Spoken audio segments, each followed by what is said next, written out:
Cordial saludo para todos. Gracias por tomar estos minutos esta mañana para acompañarnos. Un saludo de bienvenida, que el Señor pueda bendecirnos en la reunión. Bueno, hoy les invito a que tomemos unos minutos para meditar en la palabra de Dios. En el libro de Lucas, capítulo 18, verso 9, aparece la conocida y famosa parábola del publicano. Permítame tener una oración antes de hacer lectura de la palabra. Nuestro Dios, al abrir tu palabra, háblanos. Rogamos que te quedes a nuestro lado y rogamos también, Dios amante, que puedas hablarnos mediante la misma, que puedas dejar una lección esta mañana para nuestras vidas. Lo pedimos en el nombre y por los méritos de tu Hijo amado, Cristo Jesús. Amén. Bueno, mis hermanos, como ya les mencioné, Lucas capítulo 18, a partir del versículo 9, presenta la conocida parábola del fariseo y el publicano. Y dice la escritura de la siguiente manera: a unos que confiaban en sí mismos como justos y menospreciaban a los otros, les dijo también esta parábola. Bueno, Jesús es específico aquí y entonces Jesús conoce los corazones y dirige esta parábola a unos que describe la Biblia confiaban en sí mismos. Dos hombres subieron al templo a orar. Uno era fariseo y el otro era publicano. Bueno, permítame empezar diciendo que los fariseos eran los líderes religiosos. Era una comunidad de líderes religiosos que tenían en su corazón la buena intención. Inicialmente, digámoslo así, tenían la muy buena intención de seguir las normas, de seguir las leyes. Es más, se consideraban como ejemplo para la sociedad porque obedecían la ley de Moisés y iban más allá. Cuando hablo de más allá, era que ellos mismos habían determinado algunas normas con el objetivo de seguir al pie de la letra la ley de Moisés. Y detrás de ello habían inventado una serie de arandelas que ponían eran como una piedra de tropiezo para que se pudiese cumplir enfáticamente la ley. Déjame decirte que los fariseos tenían esa buena intención en su corazón. Eran líderes religiosos que velaban por la ley, por el cumplimiento de la ley. El fariseo era este tipo de personas. Los publicanos eran, digámoslo así, que empleados de Roma, en este caso el imperio, que tenían como objetivo cobrar impuestos, eran cobradores de impuestos, tenían un espacio en medio de su nación para que pudiesen cobrar impuestos y por esta razón eran odiados, por así decirlo, por su propio pueblo, su propia nación. Y entonces aquí hay dos personas ahora que se encuentran en el templo, que están en el templo con el objetivo de orar. Y dice la Biblia que estos hombres, verso 11, el fariseo, puesto en pie, oraba consigo mismo de esta manera: Dios, te doy gracias porque no soy como los demás hombres, ladrones, injustos, adúlteros, ni aun como este publicano. Ayuno 2 veces a la semana, diezmo de todo lo que gano. Bueno, lo que está mencionando aquí el publicano es una evidencia de una vida desde la perspectiva humana perfecta, desde su propia idea perfecta, y tal vez podría ser el ejemplo a seguir para muchas personas.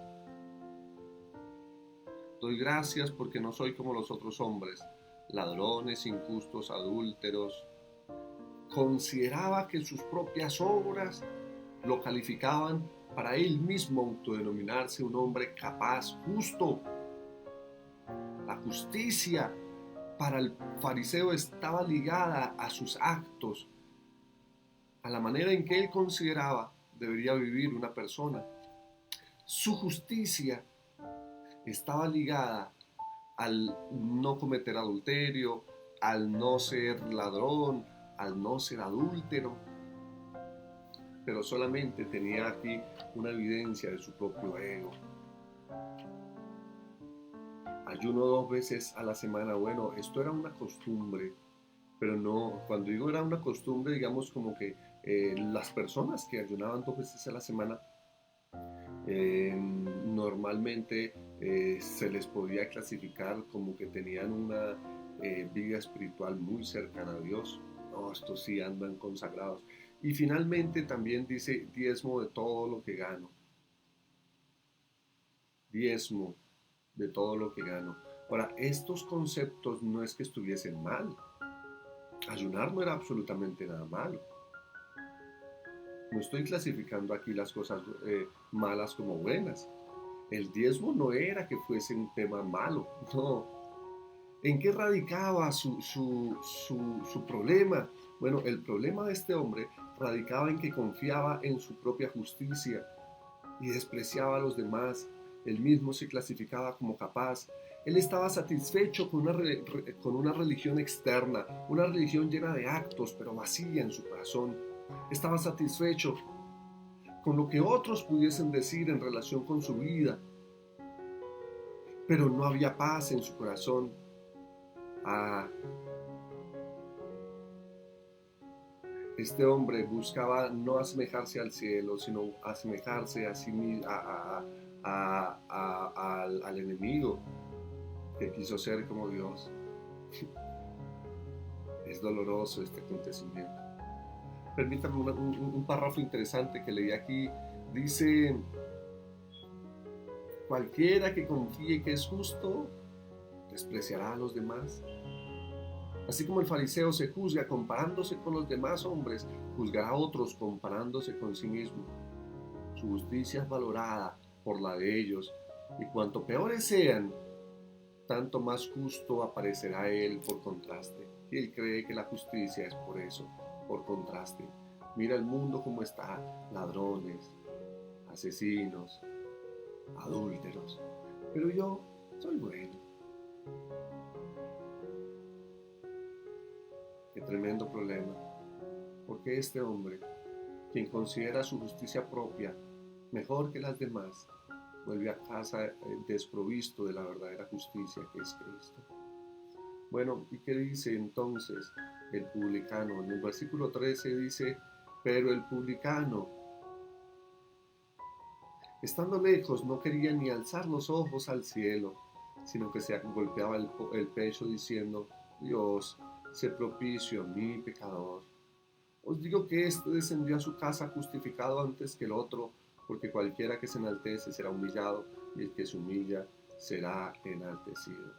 Dios, sé propicio a mí, pecador, ten misericordia de mí. Reconocía sus faltas, reconoció sus fallas, reconoció que era un pecador este publicano. Dio el primer paso de la garantía del perdón, sin importar quién fuera, quién haya sido, qué actos hubiese cometido.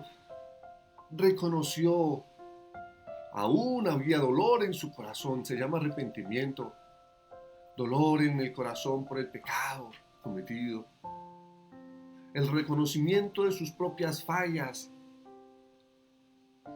y fue a la persona indicada, a Cristo, a Dios, quien podía darle el privilegio del perdón. ¿Saben? Aquí podríamos ver nosotros, entre el fariseo y el publicano, una persona convertida y una persona tal vez convencida de la norma, de la ley, pero otra persona convencida de la verdadera esperanza, del mensaje de amor, de lo que hay en su palabra, que no cambió su vida con su propio esfuerzo, con su fuerza de voluntad, quien empezó a hacer las cosas tal vez que la iglesia practica, pero empezó a hacerlas porque consideró que esa sería la mejor manera de cambiar. Ayunando, bueno, vamos a ayunar para convertirme en más santo. Vamos a diezmar para convertirme en más santo. Vamos a empezar a dejar de robar para convertirme en más santo. ¡Qué falla! Porque la transformación de un corazón no se da a través de la fuerza de voluntad del hombre. No se da desde la perspectiva humana, considerando o dejando de hacer cosas. Yo le digo a las personas que le entregan su vida a Jesús, mira, no te preocupes por dejar de hacer cosas. No, es importante, sí, pero esas cosas las cambiará Dios en tu corazón. Preocúpate por buscar a Jesús día a día. Preocúpate por ir a Él. Preocúpate por aprender de su palabra. Preocúpate por conocerlo día a día. Preocúpate por vivir la experiencia de saber quién es Jesús. Porque en la medida que tu preocupación sea esa, las otras cosas van a cambiar. Van a tener un resultado prodigioso. Pero si nuestra vida se centra en las leyes, en las normas, si nuestra vida se centra en la conducta, hasta nuestros propios sermones podrán dedicarse a ser llamados a cambiar, conducidos por nuestras propias fuerzas. Y estamos equivocados, porque nosotros no podemos cambiar a nosotros mismos, no podemos cambiar a nadie. Por nuestra fuerza o voluntad podemos dejar de hacer muchas cosas. Y aquí hay un relato interesante. Pedro, un hombre que consideraba su propia, digamos, él mismo se consideraba capaz.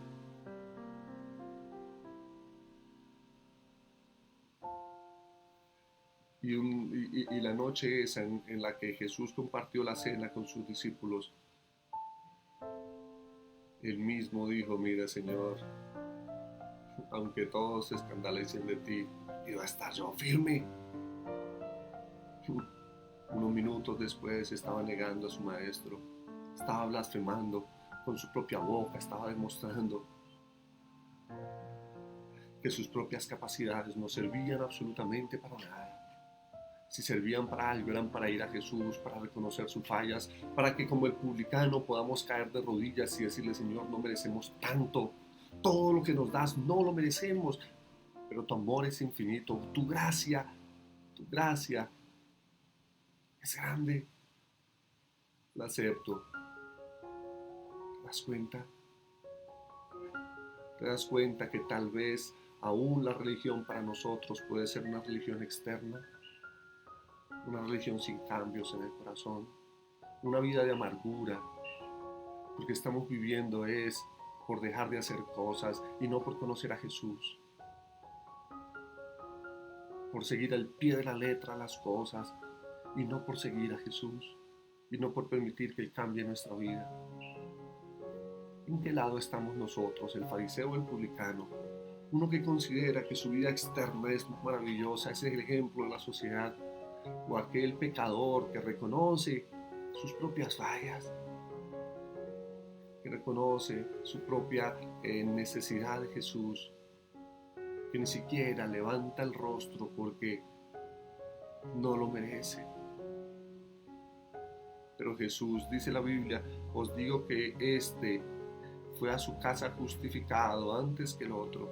Ahora intento mirar a Jesús, incluido en la parábola, dándole un abrazo a este hombre publicano y diciéndole, aquí estoy. Yo quiero transformar tu vida, yo puedo hacerlo. ¿Estás dispuesto a entregarme tu corazón?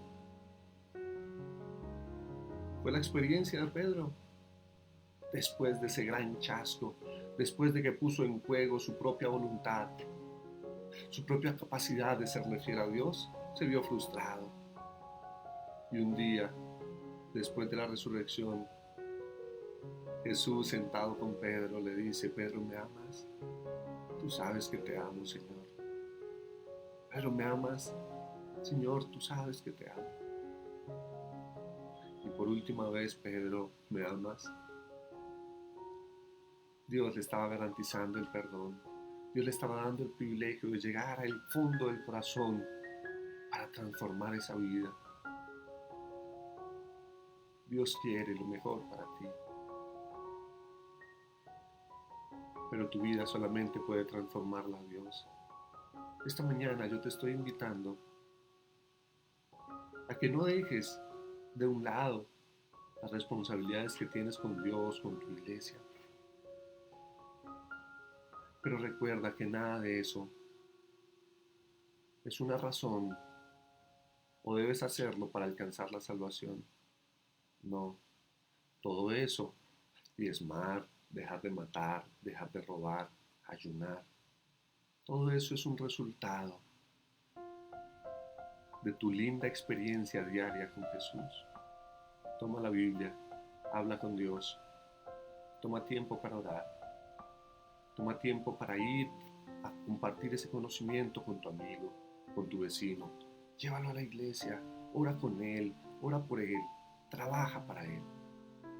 Enséñale, no de unas normas, enséñale del Dios maravilloso que hay en los cielos, porque cuando conozca a Dios, estará dispuesto a asumir el más grande desafío, a que Dios pueda transformar ese corazón. Querido Padre que estás en los cielos, esta mañana de manera especial nos acercamos a ti para rogarte que permitas que nuestro corazón sea como el de este publicano, que para la sociedad puede, Señor, que no merezca absolutamente nada, y él mismo reconoce que no merece nada. Pero querido Padre, hoy queremos decirte, te damos gracias, Dios amante, por tu infinito amor, por tus cuidados, por tu bondad, pero sobre todo, Señor, por tu gracia, que no merecemos, pero que tus brazos están abiertos para recibirnos. Hoy como el publicano queremos decir, Señor, sé propicio a nosotros, que somos pecadores. No merecemos tanto amor, pero gracias por lo que nos regalas. Ayúdanos, Señor, después de este espacio, a tener la gracia tuya, a volver a nuestro hogar justificados solo por tu inmenso amor. Si hay alguna sombra, Señor, de ego, si hay alguna sombra en nuestro corazón de justicia propia, ayúdanos, Señor, a eliminarla. Ayúdanos, Padre de amor, arráncala de nuestro corazón. Lo pedimos en el nombre de Jesús. Amén.